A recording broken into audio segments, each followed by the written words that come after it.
Hey guys, Mozo with Negron Tech here, and good morning on your day 2 of the POE League. The Merc League really is incredible, and besides talking about my day 1 experience, I do want to talk about Mercenaries, and from my experience, what I think are going to be the best ones for your melee playstyle if you are a slammer, whether it's Volcanic or Earthshatter. In my case, I would be talking about Earthshatter.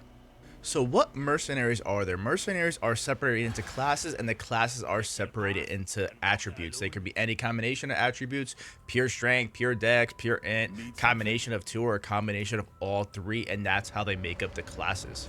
So talking about the classes, what's going to happen is this league is the replayability is going to come from not just gearing out your mercenaries, but also trying to farm a high level merc. Again, you can't level them up. You're going to out level your own mercs. Eventually, you got to go to higher tier maps and get them. And when you do get to that point and settle on a merc, you have to find one that not only has the correct build, the correct attribute, the correct skill set, because these can change. You know, we'll look at the POE DB in a little bit, but also ones that have the support gems that you want, because I'm like 99% sure these are different too, right? So a lot of cool stuff here. Even some of the unique abilities are able to get their support gems too, so it is curious. I have a Bastion right here who is a strength dex mix. He uses spectral shield throw of Stratus, which does seem a little bit underwhelming from looking at him, and like he has determination. He'll also have prison plate here. There's also another ability where he makes you completely immune to damage, so really cool. It was interesting to see if the Bastion can get like cooldown reduction on prison plate. I'll talk about the AI on some of these trigger, not really trigger, but like when does the AI use these like long cooldown abilities? Like how do they use them, right? So we'll talk about that in a bit. So right to it, don't want to waste anybody's time. My preference, far and away the best mercenary that I've experienced while playing Earthshatter, whether it's, you know, Volcanic or just me, Earthshatter. I'm not going to play Volcanic, I'm just going to play Earthshatter, is really the Earthshaker, right? The Earthshaker, pure strength. What's going to happen is that most of his abilities, 1, 2, 3, and Intimidating Cry, 4 abilities, and I'm getting rid of the cooldown with that, with the helmet. I played around with this, I'll talk about that later, but not only do you have auto exert going on to explode your spikes during mapping, but now you have, you know, Giga Chad, another warrior, slammer, jammer right behind you, and he's exploding everything too. So it's like really cool. You get even more coverage. The AoE that the Merc brings, and just giving him like a decent weapon, it seems to be pretty damn good just in like T10s, 11, and 12s that I'm at right now. So very cool. It's really fun gearing them out. The big thing with the mercenaries that I think almost everybody in every build in the game is going to value is that the persistent AoE auras are going to be way better than the situational abilities like this, especially because you can't command them. Having the Bastion with determination and a good on use like the invulnerability or prison plate is very good, but the damage that he brings is nothing compared to having 2 consistent auras and then, you know, good damage here. So that's why I like it. The quality of life from the Earthshaker, exploding your spikes, you know, more AoE coverage, pretty damn good damage compared to just a pure support mercenary, and the persistent buff, right? So a lot of good stuff here. That's why I really prefer it. If you really want to look at your own, there's some other good stuff over here. If you want to look at the POE DB, like if you go all the way down, there's one that you can have an additional impale. I think it's over here. There's also you know, the purities that you can get. Rallying Cry is actually a good idea too. Rallying Cry with one of the Bastions that gives, or one of the like Inquisitor types that give strength int, that gives Herald of Purity. So then you can get the minions from there and then get the more damage buff from that way. Is like a little tech that you can do too. You have some options, but again, I just value having like either pride or determination up all the time. And mechanically, there's not much going on like that you can do like complex mechanically when it comes to the mercenaries. It's really just getting them as much gear as possible, and then, you know, finding something that fits, like having the ability to complement my slams, explode my spikes, and bring 2 consistent auras. I'm going to try to get a better one, but that's really far and away the most enjoyable I've had. Besides Bastion, I actually will rank him 3rd, even though I have him here. I love the Ripper too, because Chain Hook is awesome. It brings really just absolutely insane explodes, and then Leap Slammer, ground baking, double auras, Titalism. He also will explode your spikes as well, but I'd still think the Earthshatter is a little bit better because his damage output is going to be better. So that's my Merc roundup. If you have any questions, comments, let me know what you think, and I'll get into really like the day one build. All right, guys. So getting into the build, day one build is Earthshatter. I feel like everybody and their mother's playing in this league. I feel like last league it wasn't really like this way. Like people were more Archmage and some other stuff, other melee stuff too. But I guess everybody's playing Earthshatter, right? So this is my favorite skill of all time. My favorite melee playstyle. I'm always probably gonna play it one league, one way or another. Last league I kind of completed it as a Slayer, even though I used to do Berserker and Jug way years ago before the melee buffs. A year ago, like 4 years ago, 5 years ago, well, 4 years ago now. And I did Precise Technique last league. This league I kind of want to like change it up and challenge myself, so I'm gonna see if I can figure out how to maximize a Resolute Technique build, see if I can do that. Does it make a lot of sense as a Slayer? Not really, but hey, you know, I play games for fun, so we'll figure it out. But nothing crazy. I'll have the POB.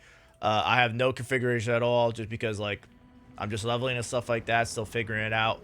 And this is what it looks like. A whole bunch of more stuff like Valor, banners, things like that, right? I don't want to talk too much into the build because I have videos on it, and there is something I do want to talk about, and that's items. So I look at the patch notes before, you know, the big patches before the leagues come out, but I don't really look at the media or like how the mechanics work. I just kind of like figure it the fuck out as I get there. And when you have infamous mercs that you run into, like that are better than the normal mercs, you either get like a gem. Like, I got the chain hook gem too, which is pretty cool, somewhere over here. And then I got Howlcrack. So I saw this, and I was like, holy shit. They brought the Warcaller from PoE 2 Ascendancy into PoE 1.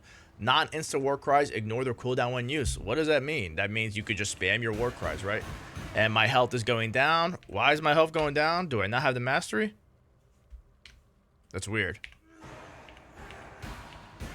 Oh, because I have a second one attached, right? So that's one thing. So pretty much with the mastery, you pretty much can just spam your war cries, and your passive health regen will get your health up. It still costs mana, but in addition to mana, it also costs life. Now, as you just saw, you're not going to be able to do like a corrupting blood build because you're just going to take way too much damage. Can you do, you know, a fizz dot warcaller like PoE 2 and PoE 1? As like spamming around walking? I really don't think so. PoE 2 you can move while doing the war cries. The war cry AoE isn't that much. Like, can you do it? Technically, yes. Is it worth it? I don't think so, right? But somebody that's smarter than me might end up doing like a shout build in PoE 1, like that's popular in PoE 2. So what this also does is that pretty much you have no cooldowns, right? So like what this can read also is that like you deal double damage. That's what it is. That's kind of build enabling, right? Like having no cooldown, no second wind. The negative is that you have to self-cast it, right? Because when you trigger it, what's going to happen is that let's just do auto exertion, and we'll go to just somewhere over here, right? And what's going to happen is that we auto exert, and you're going to see your health is going to drop. So you'll see it eventually, but it dropped 15%, right? So it is a little bit tricky when you are mapping. As a Slayer, it actually works out perfectly because if you just auto exert 2, you can handle losing 30% flat life while mapping because you're just gonna overleech it and get it right back, right? But everybody knows what you're probably thinking is that the smart thing to do is really just to go champion, or if I think it's a really late game thing, get the double champion ascendancy flesh and flame forbidden, and then you go first to strike. And what's gonna happen is that with three automated war cries on your auto exertion, you're going to go to load life if you get the life mastery. You get the life mastery with 55%. That's 15, 30, 45. 45 brings you to 55, 55 or less. Pretty much every like 6 seconds, you're going to have perma adrenaline, right? So there's a lot of ways to get permanent adrenaline as champion. This might be the most convenient.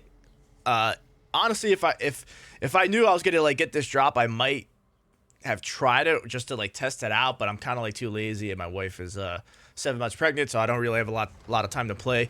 But you know, it is interesting how like good this helmet could be, and like in some ways it might be build enabling, right? It's really cool the potential this helmet has. So I did want to talk about that more than talk about the build, because it is something new and interesting. Is it as good late game as probably Echoes? No, but it should be way more accessible. And if I got this solo self on the first day, it's probably only going to be like a couple chaos item, right? But who knows?